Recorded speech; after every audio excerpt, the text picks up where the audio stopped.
Welcome to this deep dive, specifically crafted for you right here on the WW2 History Frontline 7 channel. I'm just so glad you're joining us today because we've pulled together a really fascinating stack of sources for this one. Yeah, we have field reports, logistics manifests from the U.S. 15th Corps, and some incredible post-war memoirs from officers on both sides of the line. Right, and together they tell a story that completely flips the script on how we usually think about the climactic battles of the Second World War.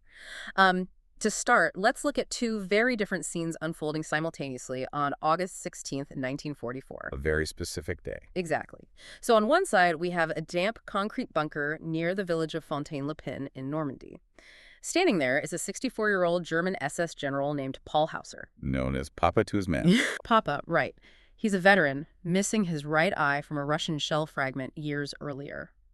The air in his bunker is thick with the smell of stale tobacco and just, well, exhaustion.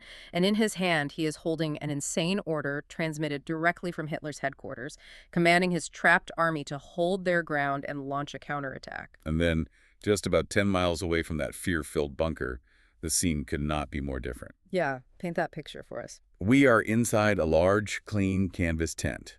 Sitting there is an American lieutenant named Parker. He is wearing a clean uniform, sipping hot coffee, and holding a slide rule. The slide rule, not a rifle. Exactly. He isn't looking at a map of enemy positions in the traditional sense. He is looking at logarithm tables, firing charts, and grid coordinates. So the mission of our deep dive today is to explore exactly what happens when those two worlds collide. We're going to look at how the American military used mathematics, overwhelming logistics, and a revolutionary artillery tactic called time on target to completely obliterate the German Seventh Army. I think it's important to frame this right up front for you listening. This isn't just a story about a battle in the Falaise pocket. No, it's bigger than that. Much bigger. When you look at the logistics manifests and the tactical evolution happening in August 1944, this is the exact moment in history where warfare fundamentally shifted. It stopped being a contest of human willpower or courage, and it transformed into a cold industrial physics problem. Okay, so let's start with General Hauser and the tactical nightmare he was facing. Hauser is commanding the German Seventh Army. On paper, this sounds like a formidable force around 100,000 men and the remnants of 4 panzer divisions. On paper being the operative phrase there. Right, because the reality on the ground was incredibly grim. They were trapped in a shrinking pocket of land, barely 15 miles wide and 9 miles deep. To the north, the Canadians and British were hammering down. To the south, the Americans were pushing up. And to the east, the Polish 1st Armored Division was working to close the only door out.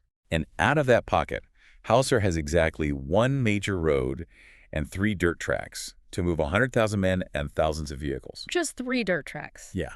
So he is holding this telegram from Hitler saying, "Do not retreat." But Hauser is a rational soldier. He crumples the telegram. He does the math. And realizes the trap. Exactly. If he obeys, his army is annihilated where it stands. If he disobeys, he has to thread an entire army through a gap narrower than a city block while taking artillery fire from 3 sides. So he ignores the order from Berlin and tells his staff they are moving out that night.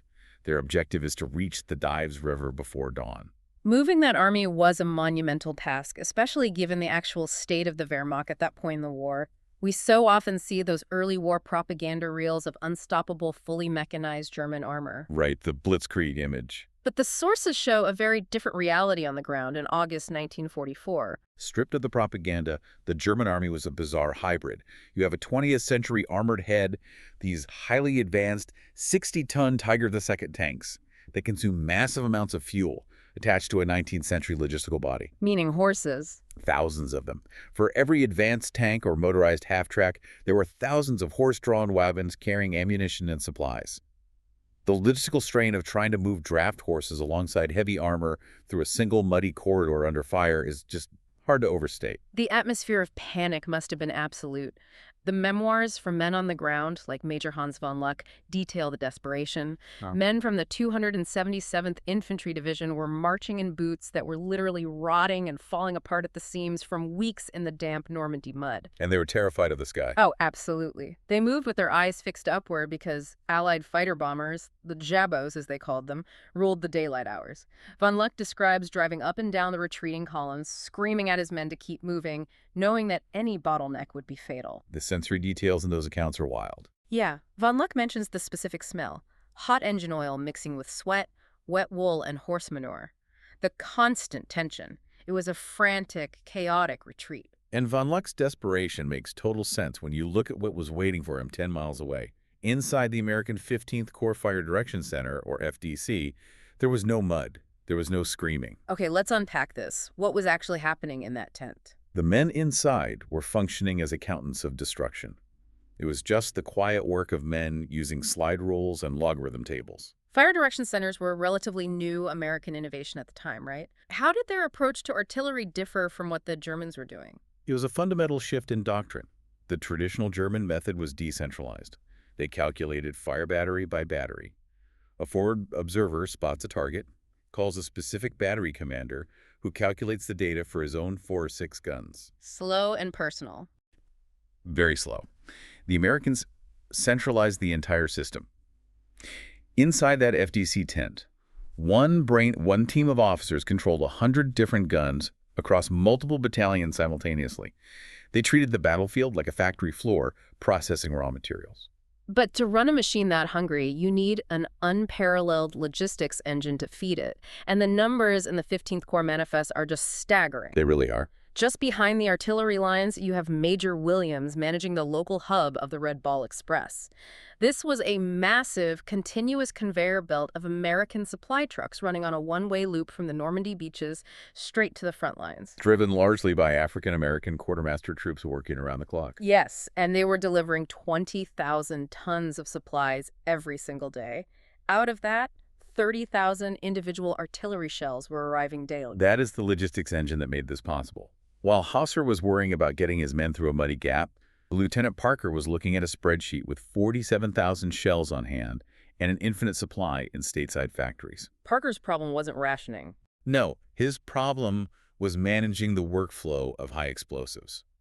So I want to dig into how they actually delivered those explosives, because the sheer volume of shells wasn't the secret weapon, it was the delivery method. Let's talk about the traditional problem with artillery up to this point. The 10-second window of survival. Right.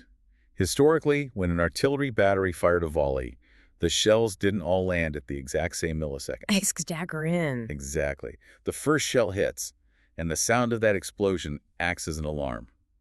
The enemy troops hear it, realize they are under attack, and immediately dive into their foxholes. By the time the rest of the shells arrive 10 or 15 seconds later, the killing potential of those subsequent rounds drops by about 90%. And Hausser's veterans were highly experienced. They relied on that exact 10-second rhythm to survive barrages on the Eastern Front. But the Americans set out to completely remove that 10-second window using a tactic called time on target, or 2T. The mechanics of this are what fascinate me. If you have guns at 3 different distances, how do they coordinate the firing delay without digital computers? It requires the mathematics of instantaneous convergence. Lieutenant Parker and his team use detailed firing tables, and instead of asking when should we fire, they work backward from a precise impact time. Give us an example from the sources. Let's say the FDC wants to obliterate a crossroad where German armor is bottlenecked at exactly 14.0 hours. Parker has Battery A, which consists of 155mm long tom guns positioned 12.4 miles away from the target. Okay. A shell from Battery A takes exactly 48 seconds to reach the target. Then he has Battery B, 105mm howitzers sitting much closer, just 4.3 miles away. Their lighter shells only need 18 seconds of flight time. Got it. Finally, he has Battery C, massive 8-inch heavy guns, 8.1 miles away, requiring 35 seconds of flight time. So to achieve simultaneous impact, Parker staggers the firing times based on those specific flight durations. Exactly. Battery A has to fire at 13.59.12. Battery C fires at 13.59.25, and Battery B fires at 13.59.42. The level of human coordination required to execute that in 1944 is just remarkable. Oh, the synchronization is incredible. The American artillery officers synchronized their Bulova or Elgin mechanical field watches to the exact second every single morning. Using the radio, right? Yes, at 6:30 a.m., they would tune their radios to the BBC Greenwich Mean Time broadcast and use the radio pips to sync their watches. A deviation of just 2 seconds meant missing the target by 1,200 meters. That's where it gets really interesting. The physical reality of what this math produced on the receiving end is harrowing. Because the shells are supersonic, they are actually outrunning their own sound. This physical detail is crucial. To the German soldiers sitting at that targeted crossroads, it was quiet. The sound arrives after the explosion. In exactly 1 second, 3,000 shells impact a single crossroad simultaneously. It acts as an absolute eraser. But physically, why is 3,000 shells landing at once so much more lethal? It comes down to the physics of destruction. When 3,000 shells detonate at the exact same millisecond, the overpressure wave acts like a solid physical hammer. It instantly ruptures human lungs and shreds eardrums, often before the shrapnel even reaches the soldiers.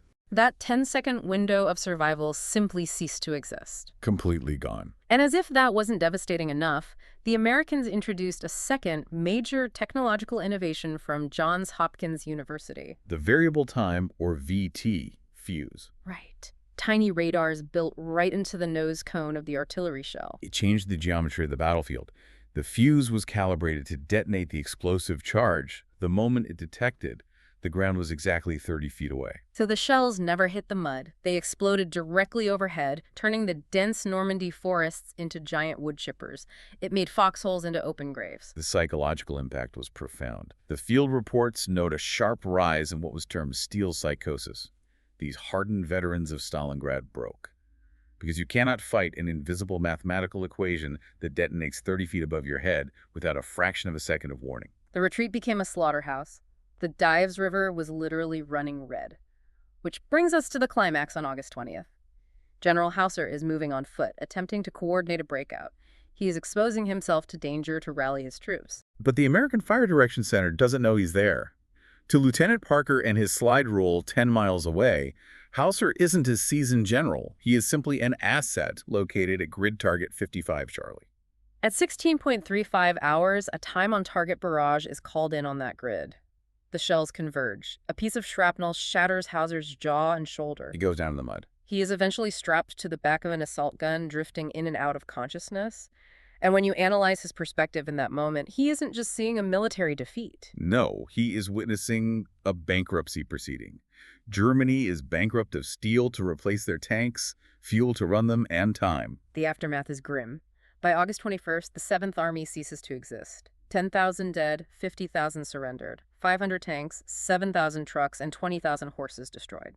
General Eisenhower toured the battlefield later, and he wrote in his memoirs that you could walk for hundreds of yards stepping on nothing but dead and decaying flesh. It was an industrial execution. So what does this mean for you, listening to this today? The German army bet everything on the Übermensch. The idea that fighting spirit and tactical genius could overcome material disadvantages. But the U.S. Army proved that courage is just a variable in a physics equation. Against an industrial logistics chain stretching from Detroit to Normandy, the value of that courage was zero. It leaves me with one final provocative thought for you to ponder on your own. We often romanticize the idea of the lone genius or the scrappy underdog relying on pure willpower to win the day.